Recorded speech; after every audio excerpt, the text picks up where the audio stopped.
mengalihkan mataku ke gunung-gunung. Dari manakah datangnya pertolongan? Adapun pertolongan kita datang dari pihak Allah yang menciptakan langit bumi beserta dengan segala isinya. Turun atas kita sekalian damai sejahtera Allah pada saat kita berbuat bakti. Haleluya. Amin. Silakan.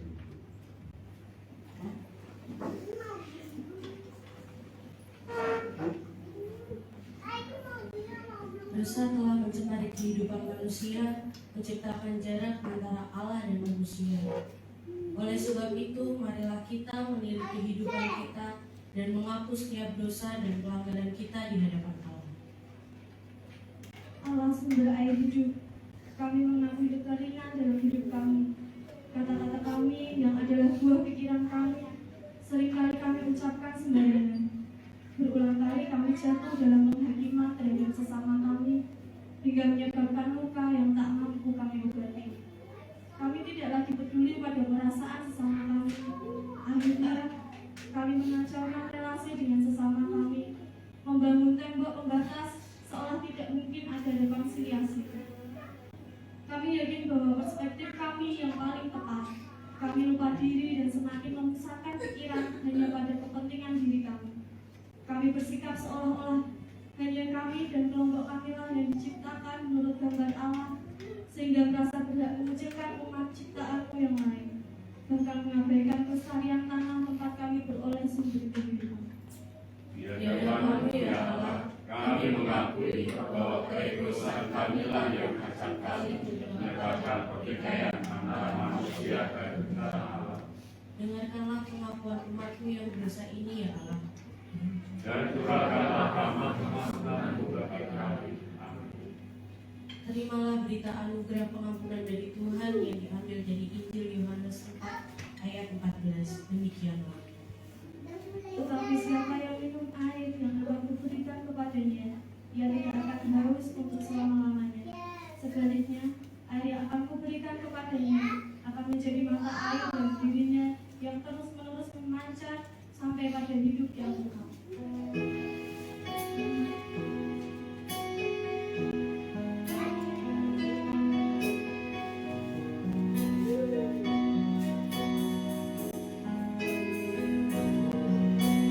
Seperti air yang mengalir di hatiku,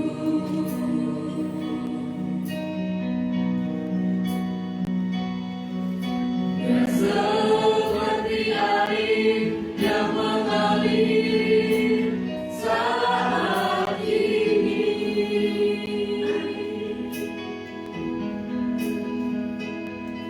Dia menjamah hatiku, juga menjamah hatimu.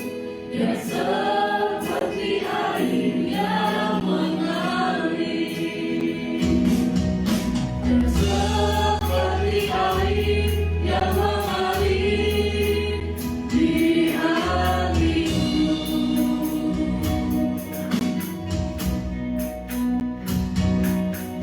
Dia seperti air yang mengalir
firman-Mu yang tegakkan di saat ku terjatuh.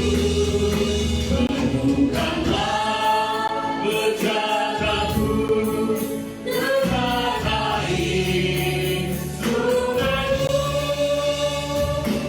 Ku hauskan firman-Mu.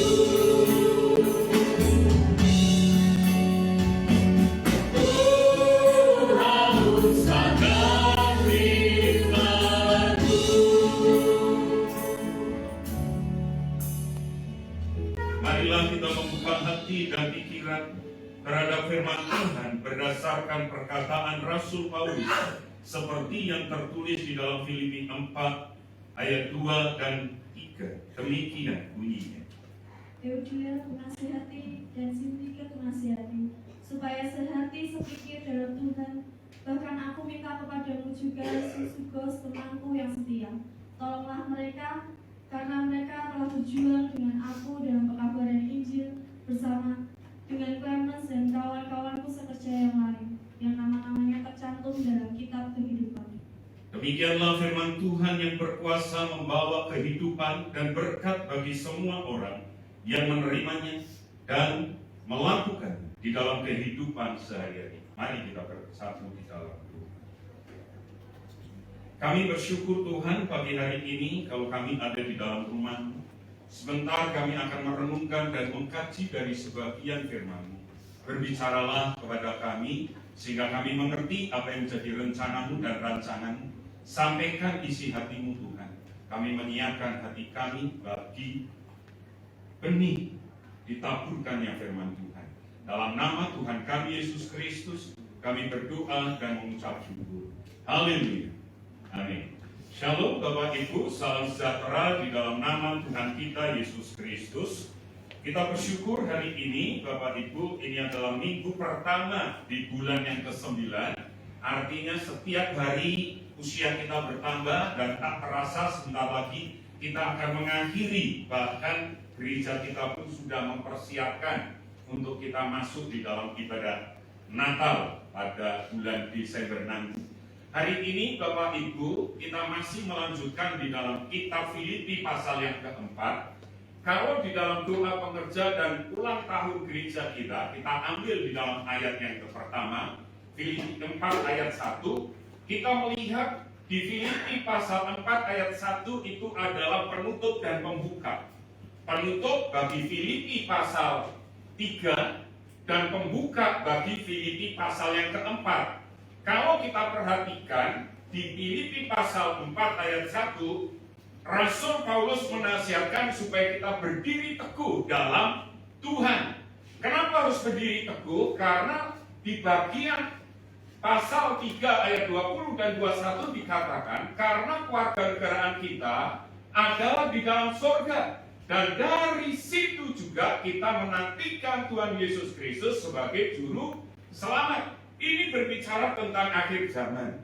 Berbicara saya dan Bapak Ibu harus seperti apa di akhir zaman. Rasul Paulus bilang di hari akhir nanti sambil menantikan Tuhan, maka kita harus berdiri teguh dalam Tuhan. Berdiri teguh di dalam Tuhan juga sebagai kalimat pembuka di dalam ayat selanjutnya, di ayat yang kedua dan ketiga.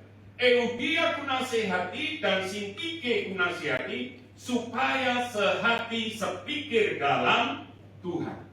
Jadi Bapak Ibu, Kristus itu cukup. Kita mulai dari sini ayat 1, kita harus berdiri. Dan ternyata di dalam jemaat Filipi, ini jemaat yang luar biasa, tetapi ternyata juga ada masalah, juga ada persoalan, juga ada perpecahan dan pertikaian. Di situ dikatakan Eudia ku nasihati dan Sintike juga dinasehati. Jadi Bapak Ibu, kita bisa melihat bagaimana jemaat di Filipi, Rasul Paulus ini begitu mengasihi. Kita sudah belajar hari Kamis kemarin. Dan ternyata kita bisa melihat Bapak Ibu, ada slogan yang familiar dalam Kadang kita berkata, tidak ada gereja yang sempurna. Sudah akrab di telinga kita. Namun sebagian orang masih kaget melihat kebenaran faktanya. Mosok toh gereja tidak ada yang sempurna. Saya mau bilang, kalau toh ada gereja yang sempurna, lalu Bapak Ibu pindah ke gereja itu atau persekutuan itu atau gereja itu, malah tidak jadi sempurna. Karena kita orang yang berdosa. Nah, kita melihat Bapak Ibu, ini yang saya warning kepada Bapak Ibu semua. Di sana dikatakan perselisihan di dalam gereja merupakan tamparan keras bagi apa? Kekristenan yang mengedepankan cinta. Kalau ada perselisihan, itu tamparan yang keras buat gereja. Tamparan keras buat kita semua. Kenapa? Karena gereja itu mengedepankan cinta. Kalau kamu muridku, ini tandanya kamu saling mengasihi. Dan jujur Bapak Ibu, dari semua agama yang ada, hanya satu iman Kristen yang berkata, tampar pipi kanan. Bukankah itu kasih yang luar biasa? Puncak dari kasih iman Kristen adalah Kristus mati di atas kayu salib. Makanya di pasal 4 ayat 1 kita ini, Rabu kemarin dikatakan sebagai apa? Mau nggak mau kita nyadari bahwa ini fakta. Kalau terjadi perselisihan, itu tamparan yang sangat keras dan sangat memalukan. Bukankah kita diajar untuk mengedepankan kasih? Bukankah kita diajar untuk saling memaafkan? Bukan soal benar atau tapi kalau engkau benar tapi responmu salah, justru semakin menjadi salah. Jadi masalah. Makanya Bapak Ibu, kita melihat perselisihan di dalam gereja merupakan tamparan keras bagi kekristenan yang mengedepankan cinta. Nah, kita lihat di dalam Filipi 4 ayat 2 dan 3. Eudia kunasehati dan Sintike kunasehati, supaya apa? Sehati sepikir dalam Tuhan. Bapak Ibu, Eudia dan Sintike ini dua pemimpin perempuan di jemaat Filipi. Kalau Bapak Ibu baca kisah para rasul, Bapak Ibu akan ngerti. Ada seorang wanita yang luar biasa, penjual kain ungu. Bahkan waktu dia mati, para janda-janda yang pernah ditolongnya minta Rasul Paulus mendoakan dan membangkitkan. Namanya siapa? Tabita atau Dorcas atau nanti cari. Ini PR ya buat Bapak Ibu ya, karena sudah ada yang dahului sama tadi. Ya kan? Dia orang Filipi Bapak Ibu. Dan rumahnya dibuka untuk persekutuan sehingga lahir pahlawan-pahlawan iman. Salah satunya Eudia dan Sintike. Mereka pemimpin-pemimpin yang luar biasa. Kalau kita melihat dua pemimpin perempuan di jemaat di Filipi ini, tidak lepas dari Dorcas. Bagaimana dia bisa menerima Tuhan, menolong orang-orang untuk mengenal Tuhan, dan akhirnya nggak heran kalau di Filipi banyak lahir pahlawan-pahlawan iman, khususnya perempuan. Dan kita melihat tradisi perempuan di Filipi itu ada di dalam Kisah pasal 16. Coba kita lihat sebentar aja Kisah pasal 16, Bapak Ibu. Paulus di Filipi. Pada hari Sabat kami keluar gerbang kota, kami menyusur tepi sungai dan menemukan tempat sembahyang Yahudi yang sudah kami juga ada di situ. Setelah duduk kami berbicara kepada perempuan-perempuan yang berkumpul di situ. Salah satunya seorang perempuan yang bernama Lydia turut mendengarkan. Ia berasal dari kota. Ia seorang penjual kain ungu yang beribadah kepada Allah. Tuhan membuka hatinya sehingga ia memperhatikan apa yang dikatakan Paulus. Sesudah ia dibaptis bersama seisi rumahnya, yang mengajak kami katanya, jika kamu berpendapat, aku sungguh-sungguh percaya kepada Tuhan marilah menumpang di. Kita bisa melihat Bapak Ibu bagaimana dia pakai rumahnya untuk membuka persekutuan. Nah ini penting buat kita semua Bapak Ibu. Yuk rumah kita ini jangan tertutup untuk persekutuan. Kalau rumah kita dibuka untuk persekutuan, kita akan melihat rumah itu pasti akan diberkati. Seisi rumahnya bahkan dikatakan menerima Tuhan Yesus. Nah kita melihat sekarang dua pemimpin perempuan ini luar biasa. Tetapi kita bisa melihat kenapa mereka berselisih. Konflik hanya seputar pekerjaan Injil. Kenapa di situ saya tulis ada 3 poin. Euodia dan Sintike disebut dalam kapasitas sebagai para pejuang Injil. Kita kembali di nats kita. Di ayat yang ketiga. Bahkan ku minta kepadamu juga Sunsukos yang setia, tolonglah mereka, sebab mereka apa? Telah berjuang dengan aku dalam mengabarkan. Mereka pelayan Tuhan yang pekerjaannya memberitakan Injil. Tetapi kita bisa melihat Bapak Ibu, mereka berkonflik. Konfliknya tentunya sekitar pelayanan. Nah, nggak mungkin kan Anda ketemu orang lalu tiba-tiba konflik. Orang tengkar gara-gara utang piutang. Bisa nggak Bapak Ibu? Kalau mereka ada di dalam pelayanan, berarti seputar apa konfliknya? Ya pelayanan. Nah kita melihat nasihat untuk bersatu sebelumnya juga di dalam konteks pemberitaan Injil. Tuh, saya tanya Bapak Ibu, jujur ya, semua hamba Tuhan masuk surga enggak? Yang enggak angkat tangan coba. Yang enggak ya ini, enggak semua pendeta masuk surga ya. Yang kedua, siapa yang percaya semua pendeta masuk surga? Angkat tangan. Berarti Anda setuju semua pendeta tidak masuk surga? Berarti saya tidak masuk surga.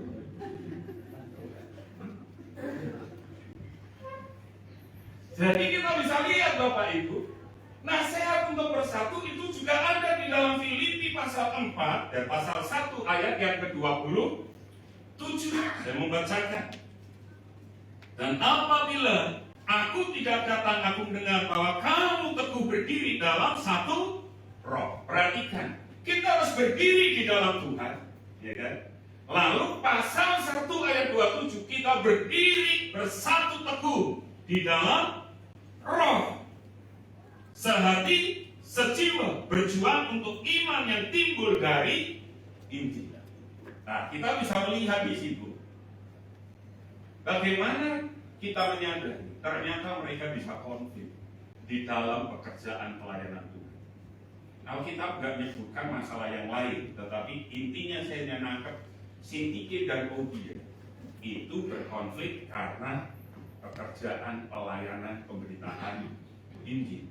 Entah itu rebutan jemaat, entah konflik yang lainnya kita nggak ngerti. Tetapi yang pasti kita tahu mereka ada konflik seputar pelayanan mereka. Lalu kita bisa melihat di ayat yang ketiga, di sana dikatakan Bapak Ibu, ya, bahkan ku minta kepadamu juga siapa? Sunsukos yang tolonglah mereka. Rasul Paulus sampai bilang ini, karena mereka berkonflik. Paulus ini kan sedang ada dalam penjara. Paulus bilang, tolonglah mereka. Di situ saya tulis, mediator juga seorang pekerja Injil. Jadi, kalau konflik itu ada di antara kita, mediatornya juga harus sama. Nggak mungkin kan Bapak Ibu, utang piutang, lalu mediatornya seorang kontraktor. Bisa nggak kira-kira? Yang paling nggak sarjana ekonomi. Saya nggak ngerti tentang ekonomi. Saya punya anak-anak yang kuliah di ekonomi. Ya saya tanyakan sama mereka, Loki maksudnya apa? Saya nggak malu untuk bertanya, belajar dari mereka. Oh, maksudnya ini mungkin saya mau bilang ini ya Bapak Ibu. Indonesia ini tahun 2025, berarti kurang 2 tahun lagi kan, ya 1 tahun lagi. Kita punya aset yang luar biasa, kok saya namanya lupa. Aset demografi. Indonesia masuk masa demografi. Apa itu demografi? Demografi itu aset anak-anak muda sekarang. Usianya 20, ya kan? Mulai 20 sampai nanti tahun 2040. Artinya aset kita anak muda ke depan 25 itu besar sekali. Dari mulai usia 20 loh Bapak Ibu sampai 40. Jepang sudah tidak ada. Bahkan kita melihat Cina, negara yang paling banyak penduduknya, hari ini maksa anak mudanya untuk nikah. Cepat-cepat punya anak. Bahkan kalau lahir pun nanti akan ada biaya, subsidi pemerintah dan lain sebagainya. Korea sudah nggak ada lagi masa demografi. Indonesia 25 sampai tahun 40 anak mudanya. Cuman persoalannya sekarang mana ya, jujur kita berkata, kita harus lihat fakta. Apakah anak mudanya seorang anak muda yang serajut, anak muda yang mau kerja keras, anak muda yang benar-benar apa? Strong, anak muda yang benar-benar bukan generasi strawberry.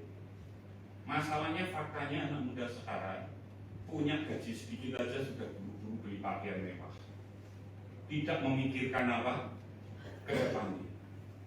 Saya sih bersyukur ya Bapak Ibu, waktu berapa minggu yang lalu Levita itu Pak punya rekening BRI loh, nomornya berapa?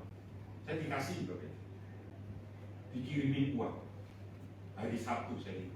Lalu dia bilang gini, Pak, nanti makan siangnya ke situ ya, habis pulang gereja. Karena dia ngerti kalau saya habis pulang gereja, kami berempat biasanya cari makan. Kirimin uang, suruh makan di restoran di sekitar Erlangga sini Bapak Ibu, Erlangga Pebugan situ. Saya yang ngomong gini, saya lihat dulu dia Bapak Ibu, online itu loh Bapak Ibu, ngomongin harganya ampuh gitu kan ya. Aku jujur batin Bapak Ibu, mana Bapak duitnya lebih baik yang murah apa? Meriah. Nanti nek sudah foto bareng ya Mbak, nah itu yang susah. Kan dari satu kelabui loh Bapak Ibu. Masa aku lagu terus, Kak sudah makan di sini balik, orangnya kan malah bingung loh. Dia mau nggak mau kali bertiga makan di traktir wife kita. Ya puji Tuhan Bapak Ibu. Terus saya bilang Kak nggak usah, Papa Mama sudah cukup. Tabung aja. Persiapkan ke depan. Kan kita nggak mikir. Nah sekarang saya bilang ini ya, anak-anak muda yang sudah kerja, khususnya laki-laki, mulai sekarang saya sampai ngomong kok sama Ivan, ada nggak rumah yang murah? Betul nggak Pak? Ya ini Pak, kita pun sudah bingung di sana. Ngirim Pak ini, coba Pak dilihat. Ya saya kan nggak ngerti. Saya tanyakan Ivan, loh kan, oh itu ada Pak subsidi apa namanya?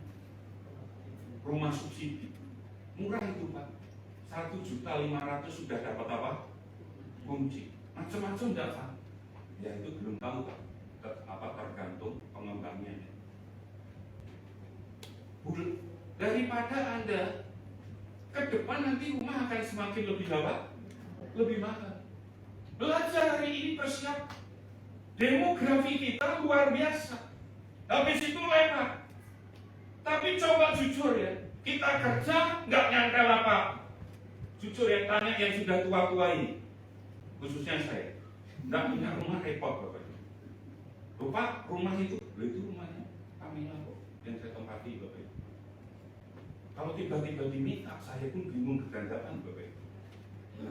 Meskipun saya sudah dibilangin sama mama papa saya kan, kakak saya, adik saya nggak masalah, tapi kan tetap nggak enak Bapak. Tapi satu hal, yuk kita belajar.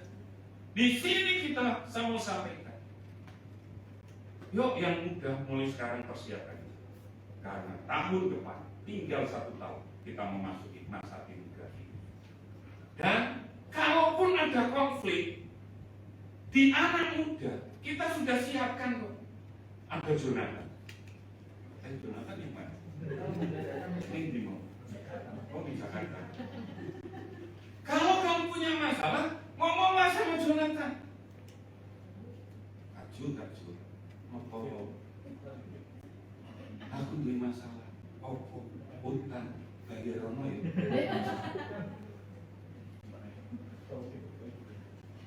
Solusi terbaik. Kalau sungkan dengan Jonathan, ada kok Linda. Mbak Linda. Kenapa dulu? Aku di masalah. Kenapa? Pacarku itu enggak orang jemput aku.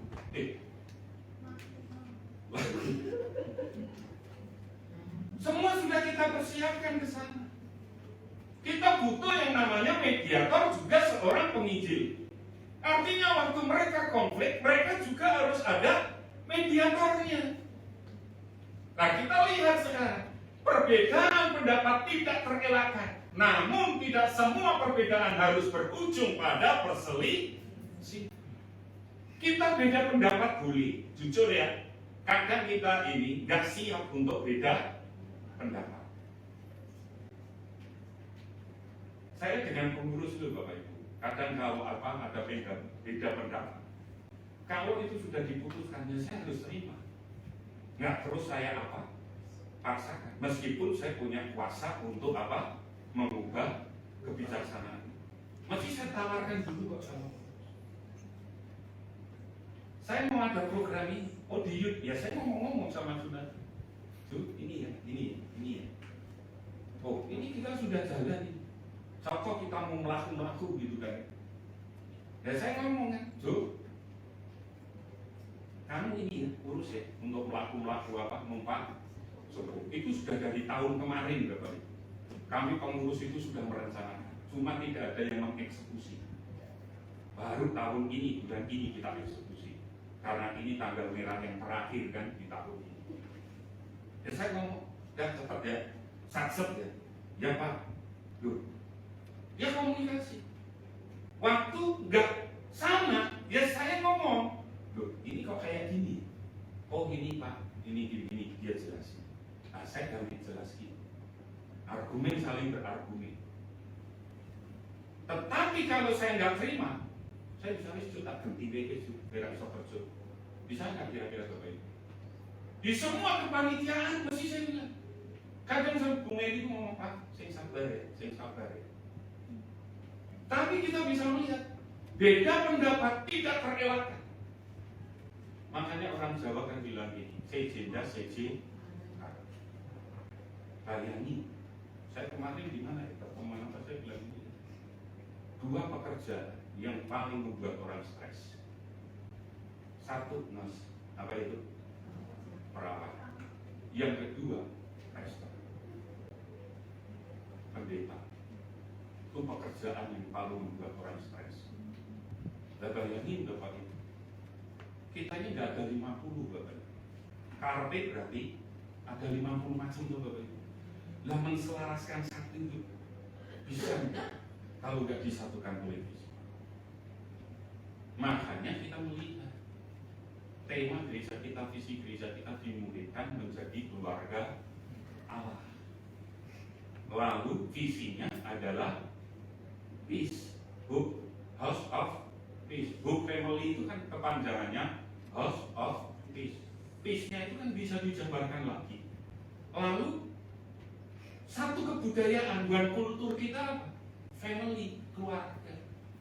Family pun bisa dijabarkan lagi. Sehingga gampang ngapalin. Nah, tapi persoalannya mesti akan beda pendapat. Kenapa? Karena kita dibesarkan dari pendidikan yang berbeda, dari latar belakang yang berbeda. Nah, kita sekarang nyadari perbedaan harus tidak semua perbedaan harus berujung pada perselisihan. Perbedaan adalah netral, jadi tidak usah takut dengan perbedaan. Perbedaan bisa menjadi sebuah kekayaan sekaligus semakin kita beda, semakin sebetulnya memperkaya kita. Karena ada perbedaan. Yang menentukan adalah apa? Sikap terhadap perbedaan. Makanya sering saya bilang bukan soal benar atau yang penting apa? Respon. Di situ kita baru dewasa. Tadi pagi di cumi-cumi Bu Mary itu bilang gini, di gereja ini kan banyak orang, ya, tidak semuanya dewasa rohani.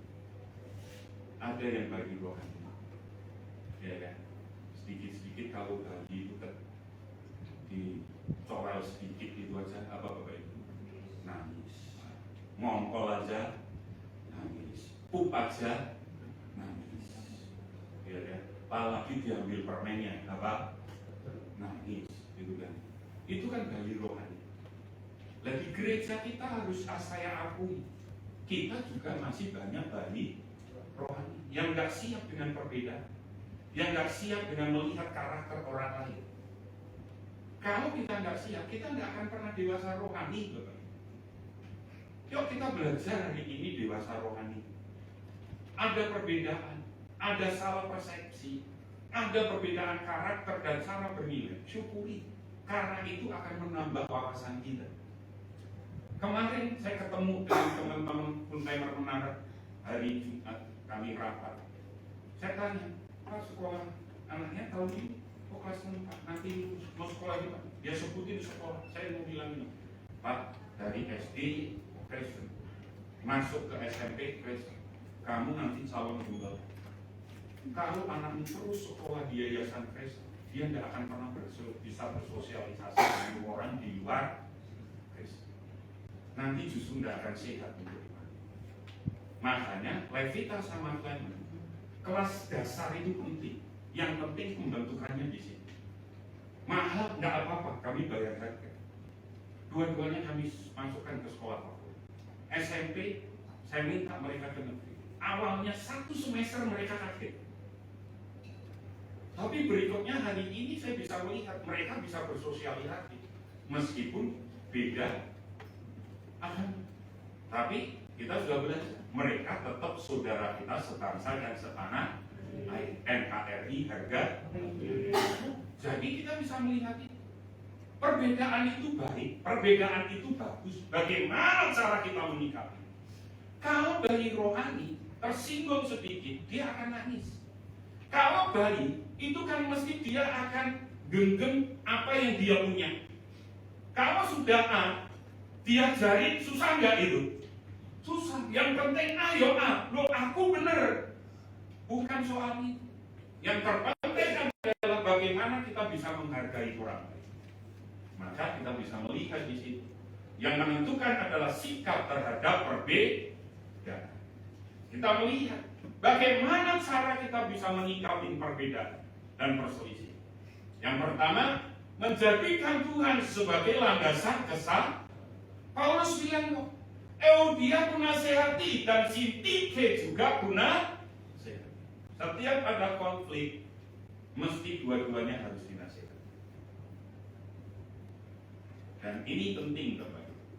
Frasa sehati sepikir di dalam Tuhan, tu auto pronien ek kiri, bukan persetujuan, tapi kesamaan cara pandang. Nah, ini yang susah. Makanya, jujur ya, perselisihan tidak ada di gereja. Di rumah tangga juga ada perselisihan. Kan? Siapa yang sudah berkeluarga katanya? Ada perselisihan.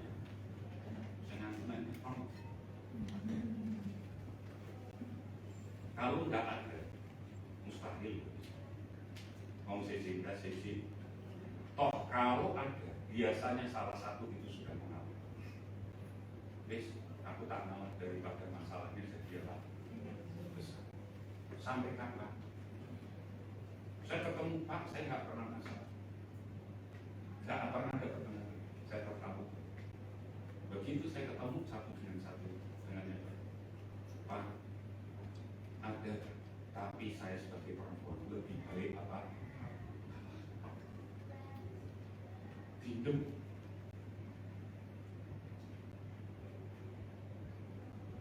Makanya satu saat begitu konflik itu muncul, masalahnya akhirnya jadi apa? Orang nggak terus-menerus bisa menanggung masalah, nggak bisa. Masalah itu harus disampaikan. Masalah itu harus berani kita bertukar pendapat untuk menyelesaikan masalah. Ada kata yang lebih jelas untuk menyetujui, misalnya CDQ atau Sinn Féin. Nasihat di pasal 2 ayat 2 untuk semua jemaat, karena itu sempurnakanlah sukacitaku dengan itu. Hendaklah kamu apa? Sehati sepikir. Jadi kita bisa ngerti bagaimana kita sehati sepikir, Bapak Ibu. Kita lihat, hendaklah kamu dalam hidupmu bersarana menaruh pikiran Romeo dan perasaan yang terdapat juga di dalam Kristus Yesus. Artinya apa? Bagaimana Kristus jadi teladan, jadi fondasi di dalam hubungan kita. Kita bisa melihat menaruh pikiran dan perasaan yang terdapat juga di dalam Kristus. Lalu saya tanya, kalau Kristus mau konflik di sana, dia nggak salah, disalah-salahkan, bisa nggak? Kalau dia mau bikin masalah, bisa nggak? Bisa, tapi dia nggak ambil itu. Lah ini teladan iman yang harusnya kita pelajari. Kalaupun toh ada konflik dimanapun Anda, entah itu di tempat pekerjaan, entah itu di gereja, entah itu di dalam keluarga rumah tangga, renungkan ayat ini. Menaruh pikiran dan perasaan yang terdapat juga di dalam pikiran Kristus. Lihat, dia mati karena kita, tidak mempertahankan diri. Dia mati, dihina, direndahkan, dilecehkan. Nah ini yang harusnya jadi teladan. Makanya kita bisa melihat tadi landasan kesatuan. Kalau suami istri ingin bersatu, pekerjaan karyawan dengan pimpinan ingin bersatu, gereja kita ingin bersatu, pakai landasan kesatuan. Kita lihat berikut Filipi 2. Cara berpikir atau sikap hati yang sama seringkali melahirkan apa? Pendapat yang menyelaraskan pikiran itu yang apa Bapak Ibu? Susah. Memang bukan jaminan bagi persetujuan, tetapi pencegahan bagi perselisihan. Nah, ini yang harusnya kita pelajari dari gereja kita sudah mengalami banyak hal seperti ini.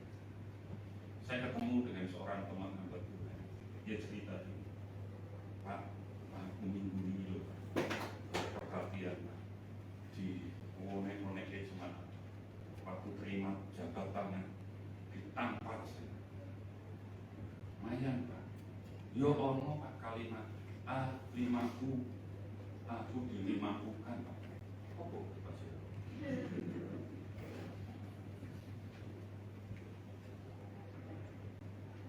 Saya ini diem. Tahu tuh?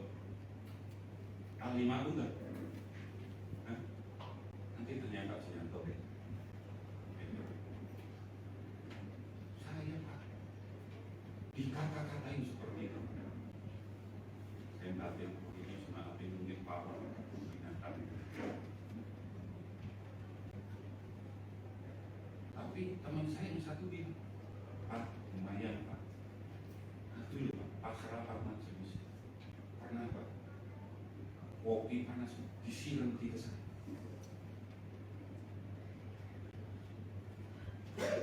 Yang lain nggak buka, itu masih lebih baik. Majelis di tempat itu yang selama ini menopang semua kegiatan buka dulu Pak, uangnya dilempar di tempat saya. Udah mulai sekarang keluar dari itu.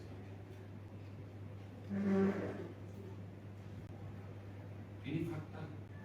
Makanya kita melihat banyak gereja yang akhirnya ini sudah bersatu. Berapa kali yang saya bilang teman saya nangis hanya gara-gara dikasih uang 50 terus dia belum sunatnya apa. Lalu kita belajar ini. Enggak apa-apa kita salah pendapat. Cara berpikir sikap hati yang sama sering melahirkan pendapat yang mungkin Anda bilang, Pak Rudi tidak ngalami juga. Saya lebih baik ini. Mau gimana? Meskipun saya benar, apa yang diomongin nggak benar sama saya. Pembelaan itu datangnya dari mana? Dari udah. Kenapa? Kalau toh saya ngelakuin gereja ini sudah dapat banyak, lebih banyak lagi. Tapi yuk kita bangkit dari itu. Kita ngerti. Beda pendapat, beda cara menggembalakan. Kalau toh kita nggak setuju, kita bisa diskusikan dengan cara-cara yang baik. Saya senang dengan orang-orang kata, selesaikan masalah di meja. Benar ya, sorry. Selesaikan masalah di meja. Maksudnya bukan makan meja gitu ya. Makan bareng. Selesai. Bareng. Sing wis yo. Nah, kita lihat.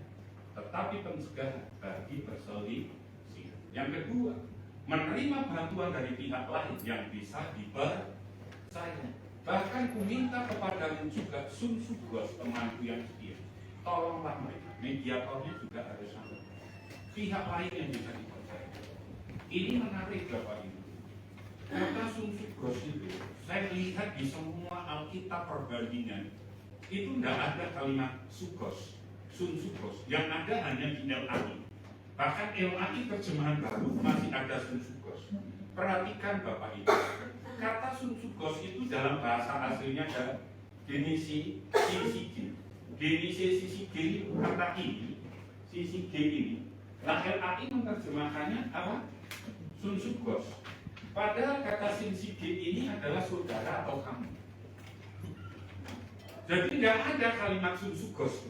LAI nulisnya Sun Sugos, yang benar adalah Genisi Sisi, bukan Sun Sugos. Nah, berkaitan dengan nama ini kan sebetulnya menarik Bapak Ibu. Ya kan? Menariknya kenapa? Saya mau kasih tahu ini. Kalau toh di zaman dulu itu nggak ada nama Sun Sugos, nggak ada. Baik itu dalam budaya Yunani maupun budaya Ibrani, nggak ada yang namanya Sun Sugos, nggak ada. Tapi LAI menerjemahkannya dengan nama Sun Sugos. Nama tidak dapat diketahui dengan pasti. Yang penting bukan identitas. Artinya Paulus bilang gini loh, tolong saudara-saudaraku nasihati mereka. Nama itu nggak penting. Yang penting identitasnya sama-sama pengerja Kristus, sama-sama bekerja Injil. Nah, nama orang Kristen ini kan menarik. Saya belum pernah ngasih nama ini. Karena orang Kristen itu kan tidak bisa menyebut F. Stefanus. Katakan dengan saya coba. Stefanus. Mesti kan P atau F. Step. Gitu kan. Saya teman SMA saya namanya Stefanus. Orang manggilnya Step. Panas kopi. Itu lumayan Bapak Ibu panggil Step. Nah kalau 5 huruf di belakang, wah itu lebih susah. Iya kan? Saya punya teman nih, namanya Zakaria. Jadi kalau kita manggil Stefanus, paling enak nggak usah dipotong, betul kan? Langsung Stefanus. Nah, coba kalau namanya Zakaria, mau dipanggil dia laki-laki, mau dipanggil yang depannya, wah takut porno. Nah, jadi kita bisa melihat sekarang. Apalah arti sebuah. Jadi nggak ada itu Sun Sugos. Tapi nasihat intinya adalah bantuan dari pihak yang ketiga yang bisa dipercaya. Jangan orang yang tidak bisa kamu percaya. Buat nanti malah masalahmu jadi apa? Besar. Kalau kau masalahmu dengan hal keuangan, cari orang yang pintar di dalam mengelola keuangan. Kalau masalahmu tentang keluarga, cari konselor yang ngerti tentang keluarga. Oh ya bener, orang itu yang memang ngomong. Bisa nggak ketemu teman kita lalu kita cerita? Durang salah, kok bujuk gue ngono. Oke, tunggu itu. Yang perempuan cari juga yang benar, jangan asal bujuk uang lanang itu mana dulu, enggak podo. Mama nanti memang males. Kalau boleh saya nyanyi, gubernur DKI, tidak semua laki-laki yang sama. Kita bisa melihat banyak fakta, banyak masalah. Tetapi cari orang pihak ketiga sebagai media. Makanya tadi saya sudah bilang, kalau kamu anak-anak hidup di tempat kita, saya jujur, mungkin masih bisa nyambung, tetapi tidak akan terlalu bisa nyambung. Karena cara pandang, cara persepsinya sudah sangat berbeda. Makanya kita sediakan Jonathan. Kita hibahkan Jonathan buat sama lima. Kalau datang punya masalah, datanglah ke mereka. Anak tujuh gaji ngantor. Ya, jadi kita harus belajar Bapak Ibu. Ya, nah kita lihat identitas DBC CCD itu nggak ada. LAI menyebutkannya apa? Susu kos. Yang benar adalah saudara-saudara. Nanti Anda lihat di semua terjemahan. Melibatkan orang yang tidak tepat dalam penyelesaian sebuah persoalan hanya akan apa? Membuat persoalan itu menjadi lebih kita. Saya pernah datang ke Bapak Rohani saya sama Bu Miri. Waktu kami punya konflik masalah, kami bawa dan semangat kami diajari. Termasuk di dalam hal keuangan gereja. Kami diajari. Kami murpes seperti itu. Seperti yang dilakukan oleh gereja Bapak Rohani. Kami belajar, oh ini, oh ya, ini Bu, ini, oh ya. Kami diajari. Saya nggak mau belajar lagi. Kalau toh memang itu sangat diperlukan. Kenapa? Karena pihak ketiga perlu untuk membantu kita menyelesaikan sebuah konflik persoalan yang ada. Yang ketiga, menyoroti kelebihan orang lain atau kesamaan dengan orang lain. Nah ini yang tadi, sintike guna siati, unike guna, eudia guna. Saya mau bilang ini, karena mereka telah berjuang dengan aku dalam perkabaran Injil bersama-sama dengan siapa? Tanya mana? Dan kawan-kawanku sekerja yang lain yang nama-namanya tercantum dalam kitab kehidupan. Ya, kita bisa melihat menyoroti kelebihan orang lain atau kesamaan orang lain. Saya mau bilang, Paulus tuh bilang ini, Sintike itu baik, Eudia juga baik. Kelebihan, tapi jujur ya Bapak Ibu, waktu kita konflik, suami istri konflik, yang dilihat kelebihan atau kekurangannya. Eudia sama Sintike konflik enggak? Apakah Paulus selalu nyinggung tentang masalah? Paulus ngerti masalahnya. Tapi Paulus menasihatin mereka itu pekabar Injil yang tercantum dalam kitab itu berbicara kelebihan mereka. Kalau kita konflik, yuk kita lihat jangan kekurangannya. Makanya pepatah bilang gini, semut di depan mata tidak nampak, kuman di depan mata tidak nampak, gajah di depan mata tidak nampak, kuman di seberang lautan. Kalau kita bisa melihat itu, artinya kita harus sadar, oh dia banyak, sudah banyak kelebihannya. Tapi yuk kita belajar. Salah satu indikator kuat bahwa seseorang telah bersikap tidak objektif adalah apa? Kegagalannya dalam melihat hal-hal positif pada diri orang lain. Sumber masalah. Meskipun dia jengkel menyakitkan kita, coba lihat kebaikan. Saya tanya, ini harus dimulai dari keluarga. Bagaimana? Saya kasih contoh. Pernah nggak kita ngajarin anak cucu kita belajar mengucapkan minta maaf? Halo? Itu harus diajarkan terus menerus. Pernah nggak kita ngajarkan anak kita untuk berterima kasih? Pernah nggak kita mengucapkan terima kasih pulang kerja istri kita memasakkan kita? Pernah? Pernah nggak ibu-ibu nyambut suami pulang lalu bilang, makasih Pak, makasih Pak. Jadi tak ono berani. Makasih Pak, engkau sudah bekerja untuk kami cari uang. Pernah nggak ibu-ibu bilang gitu? Pernah nggak anak-anak bilang, makasih ya sudah dibangunkan. Ayo Bapak Ibu, kalau bangunkan anak itu paling susah atau paling gampang? Kadang anaknya yang dibangunkan marah atau seneng? Hah? Seneng ya serangannya? Salah, harusnya dibangunkan bilang makasih Ma, makasih Pak. Bukannya malah apa? Nah kita mulai dari keluarga itu. Sehingga budaya ini nanti ketemu dengan orang di luar, ketemu dengan jemaat-jemaat yang lain, nanti kan akan kelihatan. Sehingga kita bisa memaafkan, kita bisa melihat, oh orang itu ini udah cukup. Jangan waktu kita berkonflik malah tambah masalah. Ya, yuk kita lihat kelebihan orang. Lah ini harus dibangun di dalam keluarga.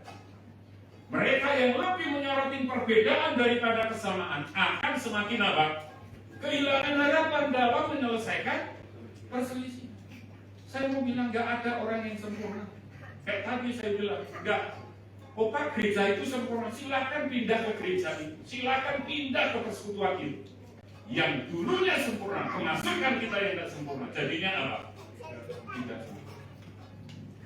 Makanya nggak usah lihat orang lain, lihat diri kita sendiri. Hal positif dalam diri Eudia dan Siti berpartisipasi di dalam pelayanan pekabaran Injil. Kalau berjuang dengan aku dalam pekabaran Injil, kesungguhan iman sampai namanya tercatat di dalam apa? Buku kehidupan. Paulus bilangnya gitu. Kita lihat kelebihannya ini. Paulus tidak lihat kekurangannya. Tapi Paulus melihat kelebihan orang-orang itu. Kesamaan dengan Paulus dan yang lain, kesamaan panggilan dan cara pelayanan, berjuang dengan aku dalam pekabaran ini. Kita ini kan berjuang bersama-sama di dalam pelayanan. Sama-sama penting seperti pekerja Injil lainnya, bersama-sama dengan Clemens dan kawan-kawan di sekerja yang lain.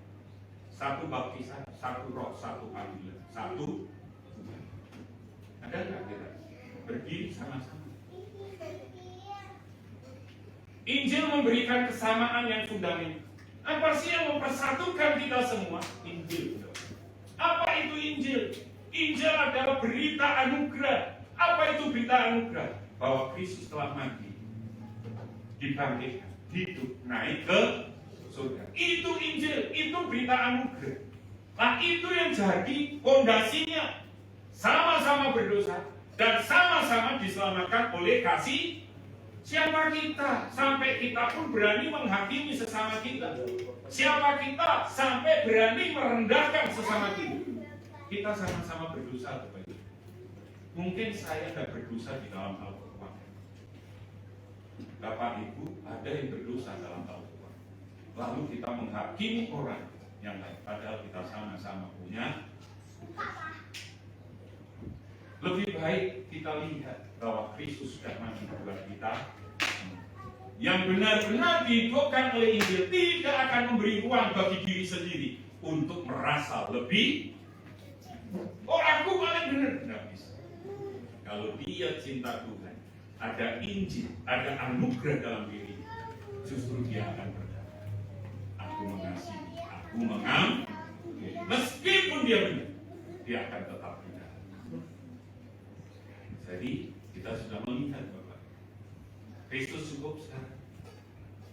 Kalau Kristus sudah cukup, kalau toh ada perselisih, kita akan bisa melihat. Waktu saya ketemu konseling dengan orang-orang yang berselisih, baik itu pasutri, suami istri, menantu dengan mertua, saya bisa melihat. Kalau orang itu masih melihat kekurangan dari pasangan, kekurangan dari orang lain, saya bisa simpulkan dia belum ada Kristus dalam diri. Kalau dia bilang oh tidak luar biasa, dia baik, maka saya bisa bilang Kristus sudah cukup. Amin Bapak Ibu. Mari hari ini kita belajar untuk kita masuk di dalam perjalanan. Kita rendahkan hati kita untuk kita sama-sama menyadari bahwa Kristus itu sudah cukup di dalam kehidupan saya dan Bapak. Waktu kita berkata Kristus sudah cukup, tidak bisa melihat kasih karunia Tuhan yang ada dalam hidup saya. Perkataan Tuhan Yesus di dalam penetapan perjamuan malam di dalam Matius 26 ayat 26.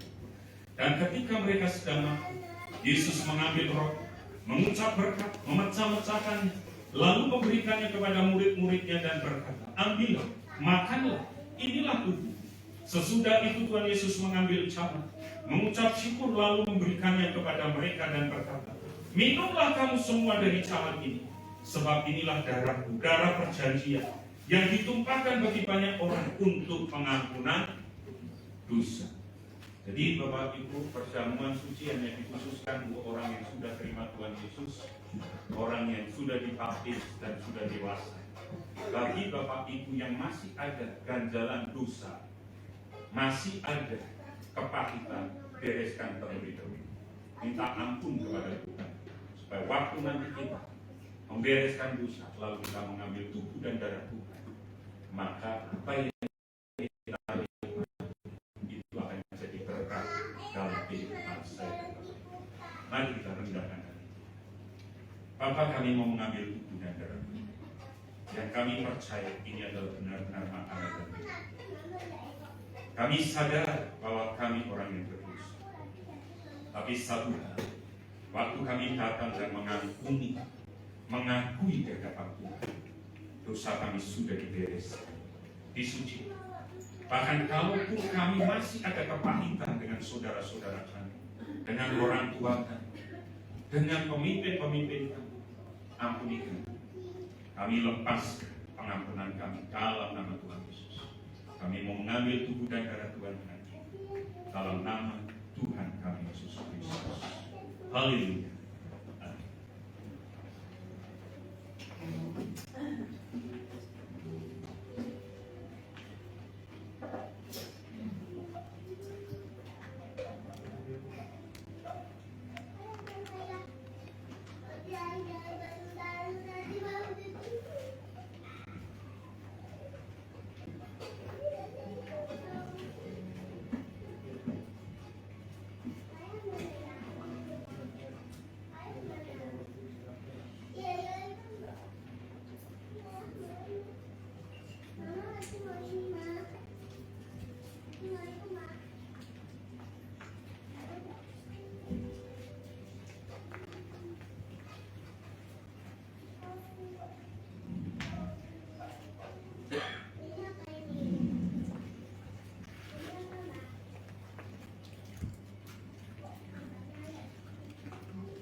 Ada yang belum dilayani, Bapak Ibu? Semua sudah, mari kita berdiri bersama-sama.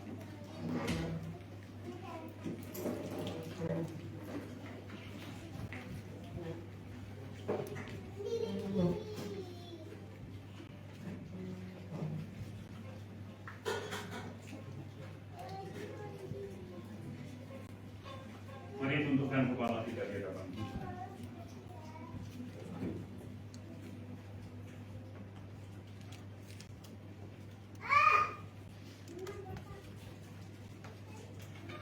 Sebab apa yang telah kuteruskan kepadamu telah aku terima dari Tuhan, yaitu bahwa Tuhan Yesus pada malam waktu ia diselamatkan, mengambil roti, dan sesudah itu ia mengucap syukur atasnya, ia memecah-mecahkannya dan berkata, inilah tubuh yang diserahkan bagi kamu, perbuatlah ini menjadi peringatan akan aku. Kami mengangkat tinggi roti di atas kepala kami, sebagai tanda kami mengasihi, menghormati, dan menjunjung tinggi akan karya pengorbanan. Bukankah roti yang di atasnya kita mengucapkan syukur adalah persekutuan dengan Kristus? Mari kita nikmati dengan iman dalam nama Tuhan.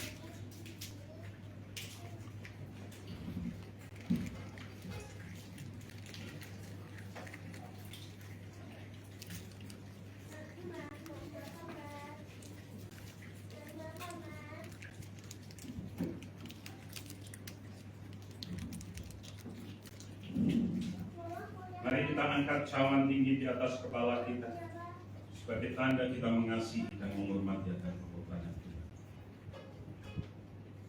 Demikian juga Tuhan Yesus mengambil cawan sesudah makan, lalu ia berkata, cawan ini adalah perjanjian baru yang dimateraikan oleh darahku. Perbuatlah ini setiap kali kamu meminumnya menjadi peringatan akan kami. Bukankah cawan pengucapan syukur yang di atasnya kita mengucapkan syukur adalah persekutuan dengan Kristus? Mari kita nikmati dengan iman dalam nama Tuhan Yesus. Firman-Mu berita bagi kami.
mentaati akan segala kebenaran firman. Oleh sebab itu kami minta kepada-Mu baharui hati kami dari hati kami. Terima kasih Tuhan Yesus, terima kasih. Saat ini juga kami mau bersama-sama bersyafaat, berdoa bagi bangsa dan negara kami yang akan mengadakan pemilu. Kami berdoa untuk setiap calon-calon presiden dan wakil presiden yang diusung. Kami tahu Tuhan semua ada di dalam kendali dan kontrol Tuhan. Kami hanya minta Tuhan berikan kepada kami setiap kami masing-masing dapat memilih setiap pasangan yang ada, calon presiden dan wakil presiden, sesuai dengan kebenaran firman Tuhan. Orang-orang yang takut akan Tuhan, yang sungguh-sungguh memiliki integritas, yang mau membawa kemajuan dari bangsa ini. Dan kami percaya Tuhan, Engkau sudah menetapkannya dan Engkau memberikan yang terbaik bagi bangsa ini. Biarlah semua pemilu, kampanye-kampanye yang dilakukan boleh berjalan dengan baik, dijauhkan dari segala hal-hal yang tidak berkenan. Kami juga berdoa Tuhan Yesus untuk cuaca hari-hari ini, di mana kami masuk pada musim dan cuaca yang ekstrem, di mana terjadi pemanasan yang begitu tinggi, bahkan diprediksi terjadi kekeringan, bahkan sudah terjadi di beberapa negara, kebutuhan air bersih yang semakin berkurang. Kami berdoa untuk setiap negara-negara yang membutuhkan air bersih, kiranya mereka boleh mendapatkan jalan keluar dan bantuan. Kami juga berdoa untuk pemerintah kami di dalam menanggulangi kekeringan di beberapa daerah, kebutuhan air bersih. Biarlah Tuhan berikan kepada mereka hikmat untuk dapat memberikan dan menyalurkan air bersih. Begitu juga untuk setiap kami yang ada yang masih memiliki air dengan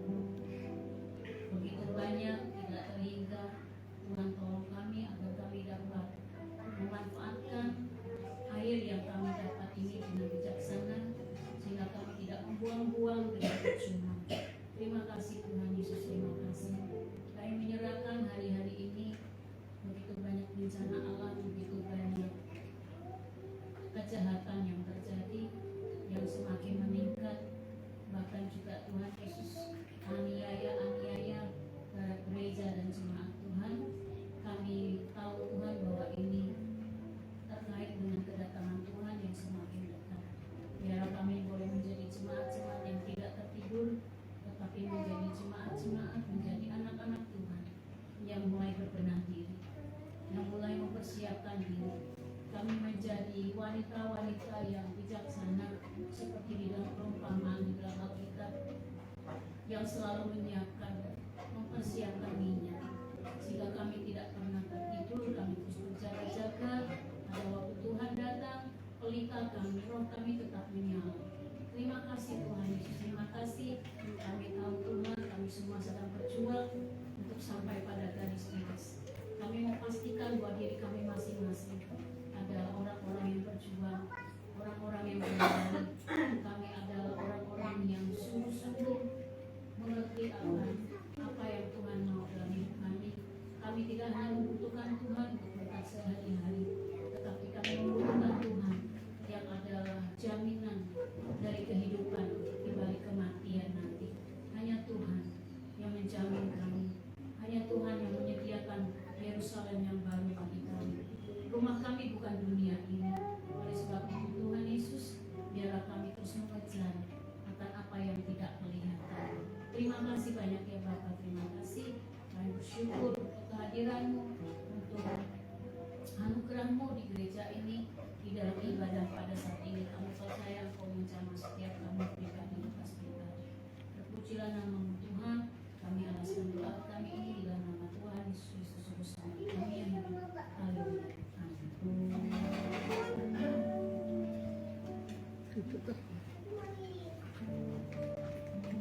Firman Tuhan sudah didengar. Kini bawa persembahan ketaatan-Nya yang kudus sebagai tanda syukur dan bentuk persaksian tentang Dia. Allah memanggil kita keluar dari kegelapan dan masuk ke dalam terang-Nya yang ajaib.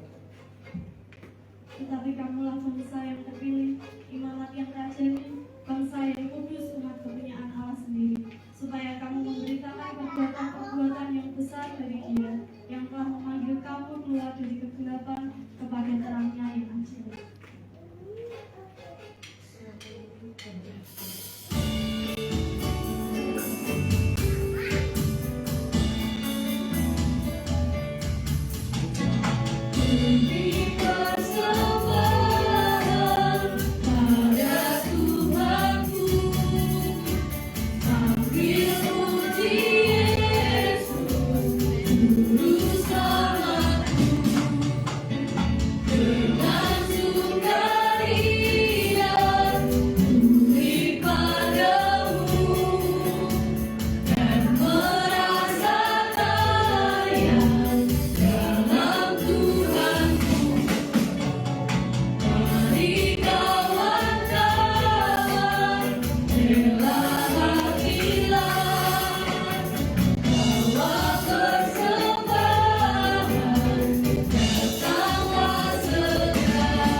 Orang-orang sengsara dan miskin mencari air tetapi tidak ada. Namun kami umat-Mu percaya Engkau Allah yang tidak akan memberikan umat-Mu kehausan. Engkau akan terus mengalirkan air sungai kehidupan kepada kami. Sebab itu terima dan berkatilah persembahan kami ini ya Allah.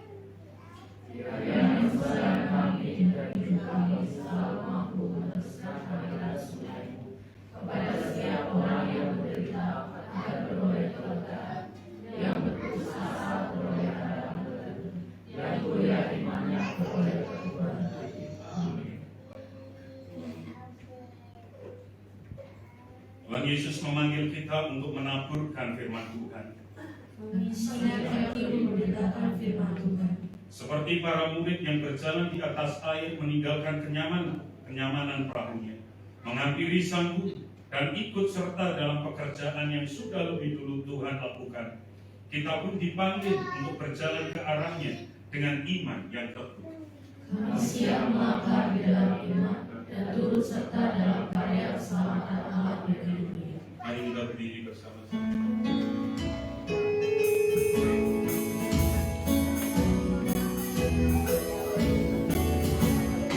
Allah sudah kau tegak, laksanakan dalam hidupmu. Firman Allah dapat kau sebar pada orang di sekelilingmu. Hai pergi segera, Tuhan hukum dirimu, katakan karya kasih-Nya. Kau kudus menolongmu dan memimpin langkahmu.